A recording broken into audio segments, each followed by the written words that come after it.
Okay, then let's finish essentially the spatiotemporal properties of the bold signal. So this should also be relatively quick.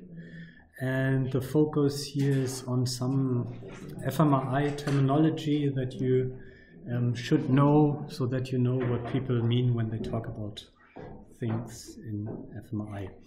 So the first question, or the first topic now, is noise, whatever that means, and we will talk about what that means in a second. But why is noise of interest in fMRI?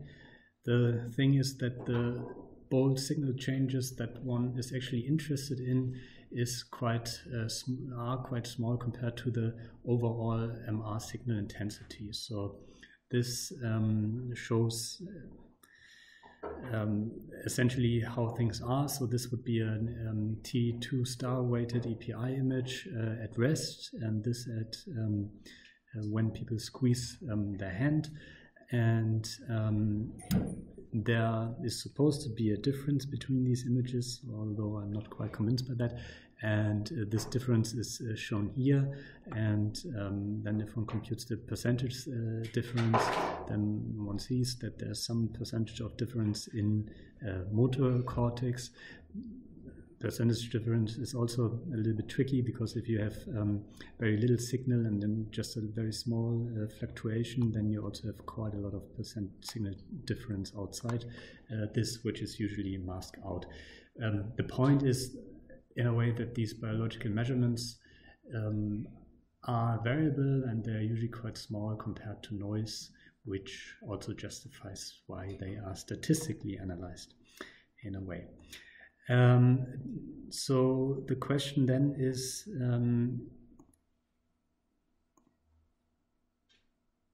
no, that's what I just said. We can, this is just another reflection of that, so that the bold signal change in percent is between, maybe that's something to remember, because we didn't say that explicitly on the other slides, is between -1 and 3, so it's about 4%. So the evoked thing that one sees, if one gets the raw images from the scanner, is 4% between baseline, so rest, and task conditions. So it's not much. But nevertheless, if you display it appropriately, one can see that. So the question then, if one starts talking about noise and signal-to-noise ratio, the question is, of course, what is meant by these terms? And this is quite confusing, because from my perspective, and also the perspective that I'm presenting here, there is no absolute definition of signal and noise. So signal in general is some meaningful change in some quantity, usually a change in quantity that one can explain, and noise is non-meaningful change in some quantity, non-meaningful in the sense that one cannot actually explain where it's coming from and why it's happening. However, if one defines signal-to-noise ratios, one of course needs to give these some numbers and some interpretations, and then one can talk about things like signal-to-noise ratios as the relative strength of a signal as compared to a noise. The thing is, and this is the main point, there is no absolute definition of noise, and one can say that one man's noise is another man's, or woman's, but this is the original citations. Another human's signal, I should say, one human's noise is another human's signal. So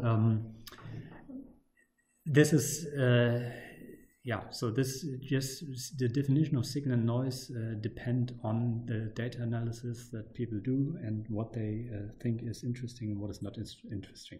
So, for example, if you think about the first seminar that we had with Toby Donner, I think that was the first one this year. Some people are interested in variability, and then for them the variability becomes the signal of interest, while others, so for example, if it's inter-individual variability or inter-individual differences, while others say, okay, I'm more interested in the ideal human and average of all of these, and interested in the general thing. Other people say, no, these differences, this is not noise, this is meaningful. So there is no clear-cut definition of signal and noise. However, in fMRI, people have allocated at least 3 different signal-to-noise ratios to specific things, and it makes sense to know what they mean by this. So on the one hand, people talk about the raw signal-to-noise ratio about in MR, and by this they mean the ratio between the MR signal intensity associated with a sample, so the things, for example, inside the brain, and the MR signal intensity that is measured outside the brain. So this would be, if you look at these images again, outside the brain is everything that is black here, and inside the brain obviously are these gray level values. So the raw signal-to-noise ratio is essentially how well you can discriminate the sample in an image from its background. And this, of course, is not particularly interesting from a neurocognitive perspective, but if you cannot even make out the brain or whatever you're scanning on an image, then of course the hardware quality is somehow bad. So the raw signal-to-noise ratio is just a measure of hardware quality. Then people talk about in MRI about contrast-to-noise ratios, and by this they mean the magnitude of intensity difference between different image regions divided by the variability in the measurement. So this is really something about detecting tissue differences, and you already know that in these EPI images, tissue differences are not really the strong point of EPI. One can see a little bit, like here the white matter being a little bit darker than maybe something that goes into ventricle here or cortex here, but it's not really highly visible. It's of course much better for T1 images. So that would be what people refer to as the contrast to noise ratio. It's just a term that you sometimes hear, and then it's good to know what they mean. And finally, the functional signal to noise ratio. This is something you find in the Hütte book as the ratio between the intensity of a signal associated with the changes in the brain function and the variability in the data due to all sources of noise. So this relates to function, and it's then a measure of the detectability of condition differences, so in an experimental paradigm for functional neuroimaging.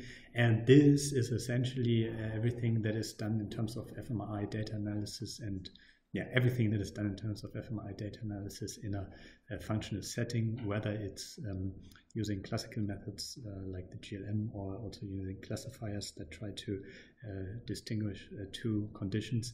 It's all about the functional signal-to-noise ratio. So in the this is an example.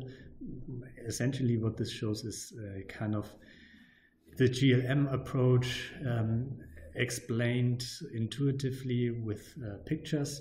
So what this refers to is, for example, this hand squeezing thing, where you can see where people squeeze their hand quite clearly in this plot. So there was always some on condition, and then some off, and some on again, and some off, and some on, and some off.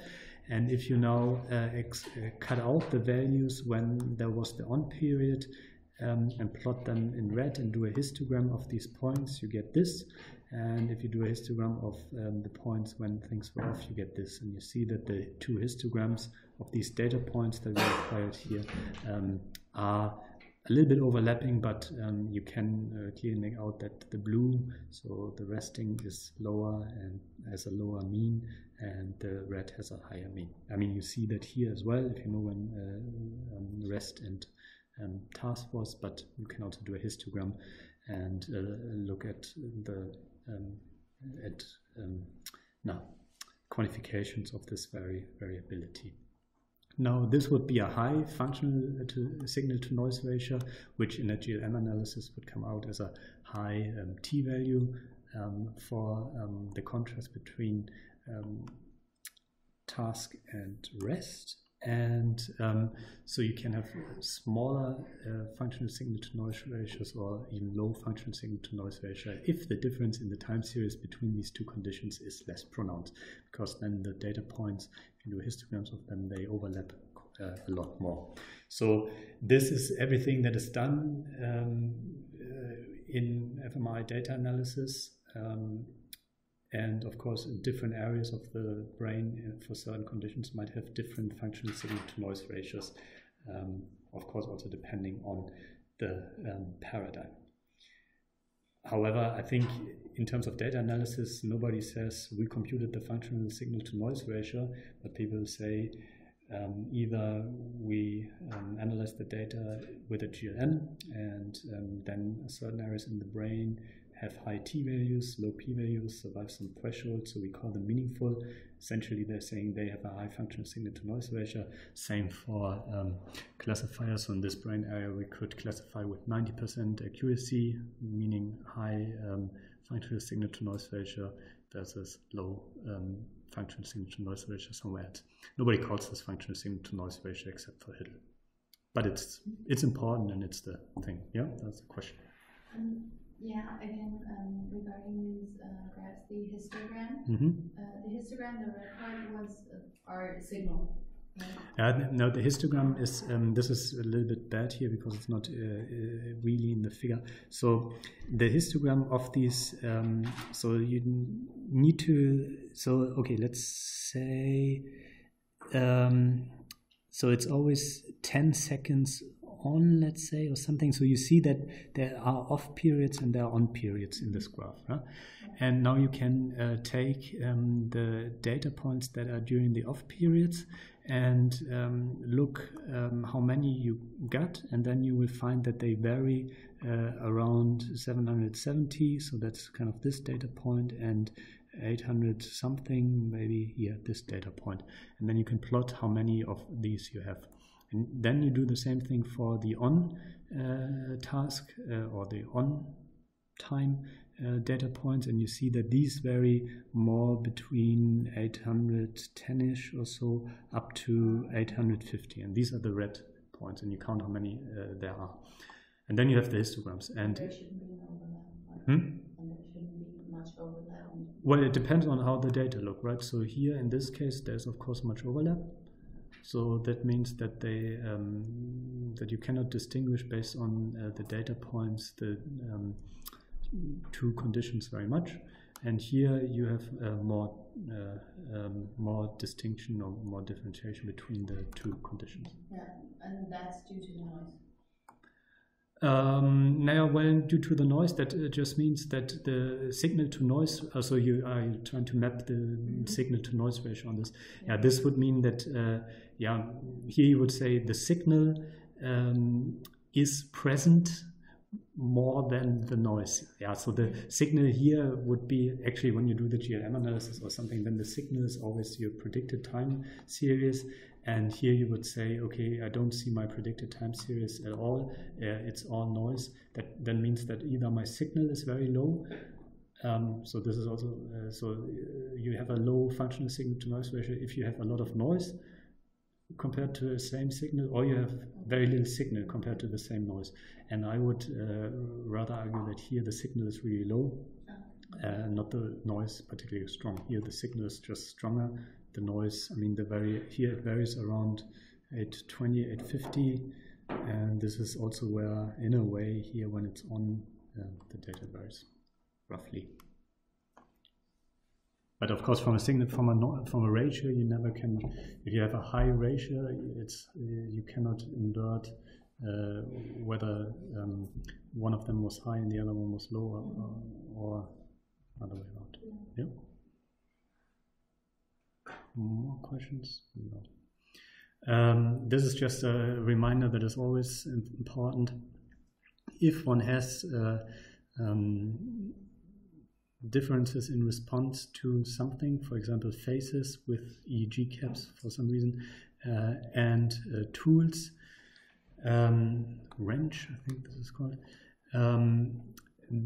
then even if there's an area that is particularly interested in some kind of stimuli, for example, the famous fusiform face area, that doesn't mean it does not respond at all to other visual stimuli. It just means it responds more to certain stimuli. I mean, this is some kind of basic knowledge about these blobs. That is, it's never an on-off relationship. It's always more to less, but not response versus no response. Which also means that these relative differences matter, which means that signal-to-noise ratios are interesting. So, and the rest of functional signal-to-noise ratio analysis, this is a statistical analysis of fMRI data, which we will talk more on many occasions about. But one should know that there's also something called raw signal-to-noise ratio and contrast signal-to-noise ratio, because sometimes people bring these terms up. What are now noise sources in the sense of noise sources that play a role when looking at fMRI data? Here's something that might be of interest to you. So this is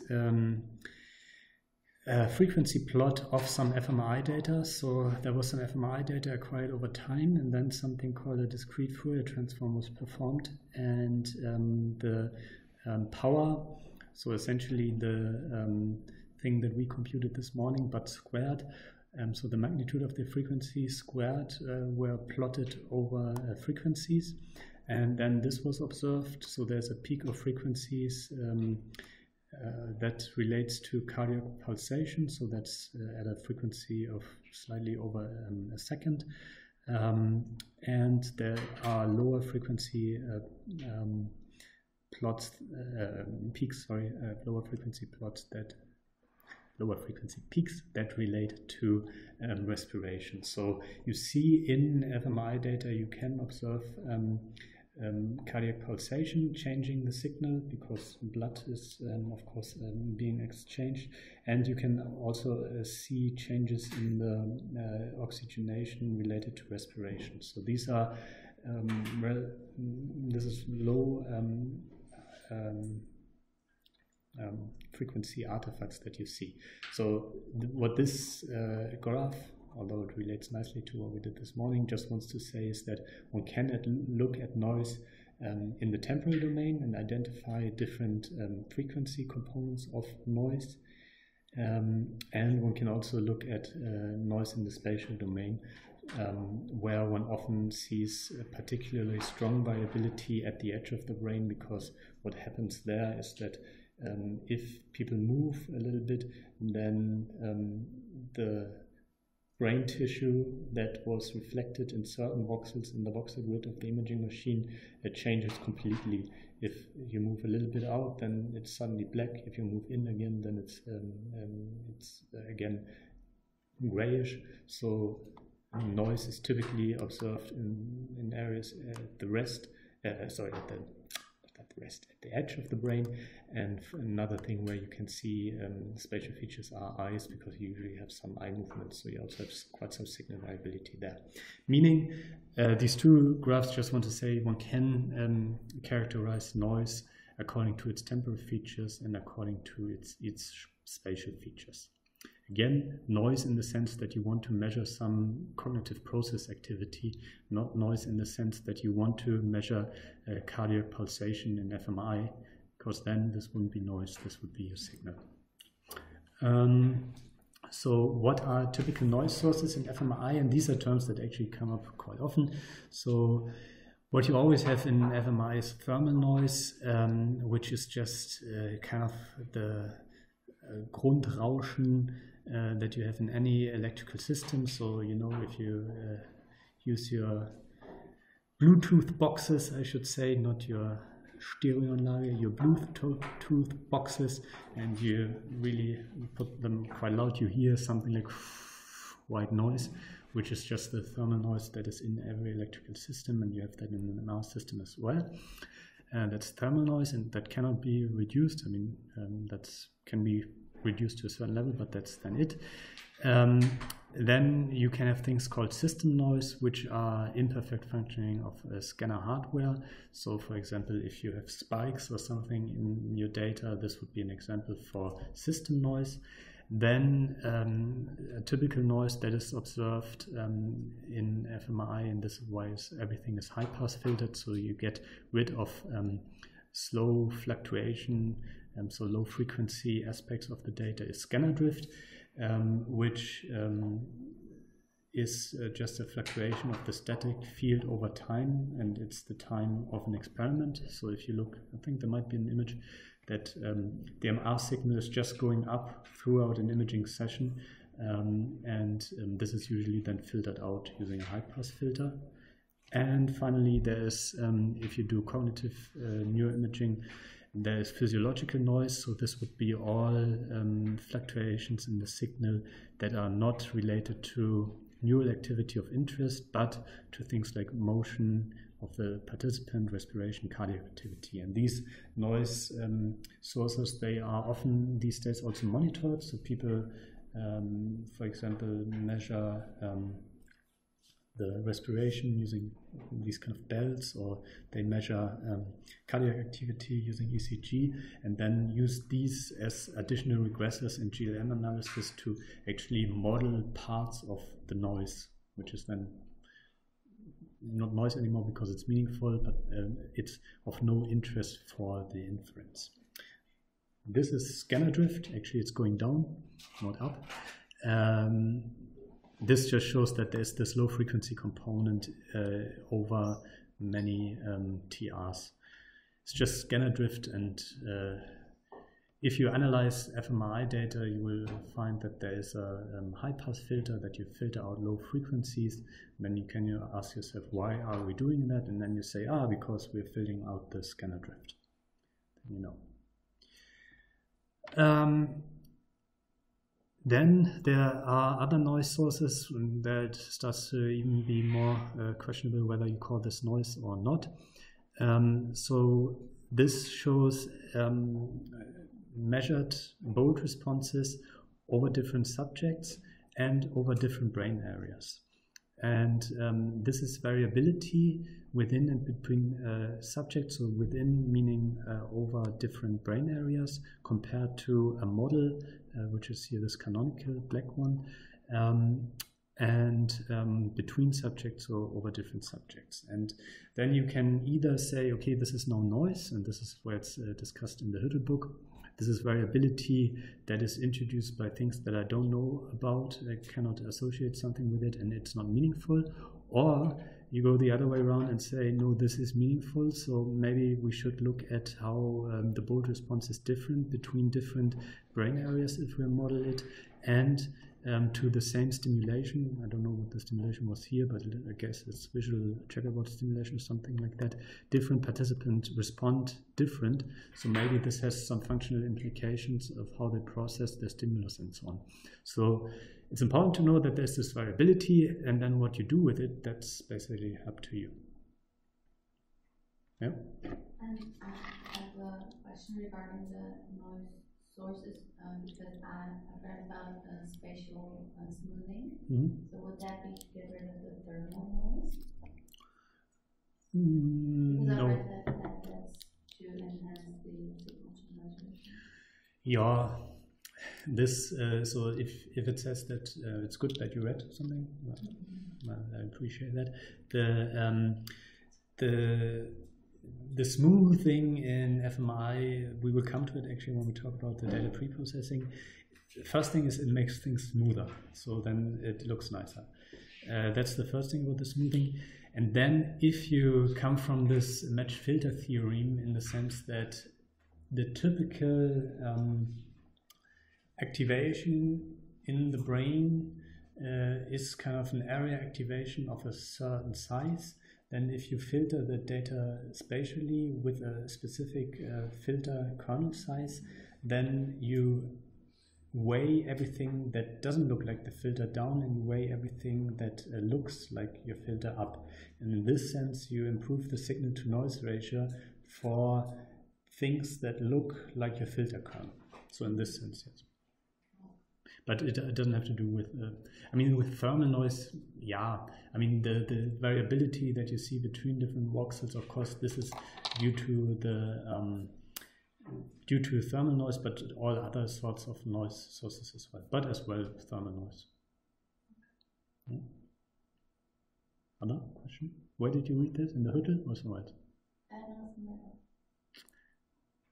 No, I was actually like specifically looking for an explanation for spatial smoothing, and the explanation that I found was kind of to kind of average part of the intensities across voxels, because the noise is supposed to be like, that's what I read. It's supposed to be like randomly distributed. So like the explanation was, okay, if you sum everything up, like everything equal, like summed up gets 0. So what we have in the end is the signal, which is we assume is not randomly distributed, and that's why I was just thinking that could be the thermal noise. Yeah, but it's definitely also contributions from the other noise sources. And yeah, we will come back to smoothing later on. The most important thing about smoothing is that it makes things smoother. So then this is an example in the Hüttel, if you read about it, that also variability can be induced by data analysis. So these are different participants, and this looks as if some people have no visual response whatsoever, and some people have a strong response, and some people have a little bit. But this is done if the data here, these t-values, are looked at a fairly high threshold. If you lower the threshold, one sees that there is still variability, but it's not as strong as if you put a high threshold on everyone. It's kind of I don't know why these examples are in there, but they are in there. Maybe some people believed earlier that this is high variability, and I don't know. It's very obvious, but it's also good to see things like that because you hardly ever see them in papers. So you usually see these optimized group data in paper, and it's good to appreciate from textbooks that your own data, which will look like this, is actually quite normal data, because otherwise you sometimes think that everybody has beautiful data and only you have bad data, but that's not the case. Everybody has bad data, and some people are very keen on optimizing the presentation of their data, and other people are less keen, and they might actually be happy to show you something like this. Do I have to stop? Is it time?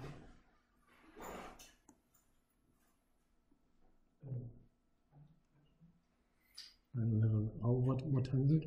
10 to 12. 10 to 12. No, we finished this. So, namely with the last slide on field strength, and this is just one slide essentially. So the thing is that the question is, do we need a 7 Tesla scanner here? So we have a 3 Tesla scanner. Do we want a 7 Tesla scanner if we had the money? And the question is, what do we gain? And what one definitely gains is that the raw signal strength relates to the field strength square, so the overall signal strength that you can recover in terms of proton density imaging gets larger, and the thermal noise actually doesn't increase that much, so it only increases linearly with field strength. So definitely the raw SNR gets better with field strength. But we've just also learned that raw SNR is not the only thing. So the question is, how do other noise sources scale? And this then basically is this only slide on this, but it's also enough. So the MR signal for larger field strength gets better. That's good. The thermal variability only increases linearly. Hence the raw SNR increases linearly, so that's good. However, and this is the problem with the with high Tesla scanning, the noise that is introduced physiologically, so the physiological variability is not increasing only linearly but supralinearly, which means that things like motion artifacts, breathing artifacts, cardiac pulsation artifacts, they also get stronger as the differences between conditions get stronger in absolute terms in higher MR. This then means that the functional SNR, which of course tries to fill out the neural cognitive response in the MR signal contrasted with the physiological remaining variability, doesn't increase that much. So that especially if you go to higher field strength, the marginal benefit is not that strong. So if you go from, as people did, from 1.5 to 3 Tesla, you still get a good increase in functional signal to noise ratio by doubling things. If you go from 5 to 10, you might still get something, but the increase here in terms of 1.5 Tesla at a higher Tesla range, so for example going from 7 to 8.5, doesn't buy you much anymore. And of course I'm not explaining why all these things are like that, I'm just stating that they are like that. So that is specifically the physiological noise that kicks in if you go to higher Tesla also increases. So it might still be a little bit better for functional SNR, but it's not just, for example, because it has double the Tesla, it's not double better. Yeah, and this is why I think most people these days there are imaging centers having 7 Tesla, and we discussed something from a 7 Tesla last week, but it's not that everybody feels like we should all have 7 Tesla scanners. Although once people start, more imaging centers start 7 Teslas, then other people will think, oh, we also need a 7 Tesla scanner. So maybe I'm thinking about it too easily, but the physiological variability is actually a disadvantage, right? Yes. So for me, it looks like having more static field strength, the physiological variability is actually higher. The disadvantage is higher than the advantage that you can get in functional. I don't understand why would it be advantage to get a higher Tesla anyway. Because also the MR signal differences, they also increase. So you get better separation. So if you have no visual stimulus versus visual stimulus, on a 3 Tesla scanner you would, let's say, have 4% signal change, assuming that there is no noise now. And on a 7 Tesla scanner you would have 10% signal change or something like that, if there would be no noise. But this 10% signal change that you gain with higher field strength, this is then masked again by also, let's say, when we go from 4 to 10, and before you had 2% errors, then you get 4% errors when you have this 10 or 5% errors, plus and minus if you have this 10% signal change. So you gain in terms of the signal differences and the overall signal, but you don't gain as much because also the noise, the physiological noise increases, and you need to have basically both things. So you need a strong signal difference gain and low noise gain, then you get something out of that. Yeah. And the MR signal keeps raising exponentially because it's not in there. Yeah. It just goes. Okay. Yeah. So for a 7 Tesla, it's going to be like 40. It's going to be amazingly high. Yeah. Yeah, so that was actually, this is, I think, this is the square, although it's a little bit, is it 3? It's just a square, right?